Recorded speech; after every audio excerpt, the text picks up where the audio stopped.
জাহিদের গায়ে হলুদে স্টেজটাকে সুন্দরভাবে সাজিয়েছে। তার বাবা পাশে, মা পরবর্তী লাইভ যেন সুন্দরভাবে তার পরিবার পরিজনদের নিয়ে সুন্দর বন্ধনে আবদ্ধ হয়। সবাই দোয়া করবেন।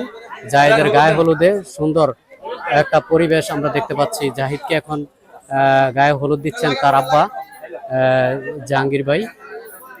তারপরে তারপর হচ্ছে জাহিদের আম্মা গায়ে মানে হলুদ দিবেন। জাহিদের আম্মাকে এখন হলুদ দেওয়ার জন্য অনুরোধ করতেছি। দিছে, আরেকবার দেন ভাবি, আরেকবার দেন ভাবি, একটু হলুদটা দেন জাহিদকে। হ্যাঁ হ্যাঁ, ব্লক চলতেছে। আচ্ছা, ব্লকের সঙ্গে কথা না বলি। তারপর এটা একটা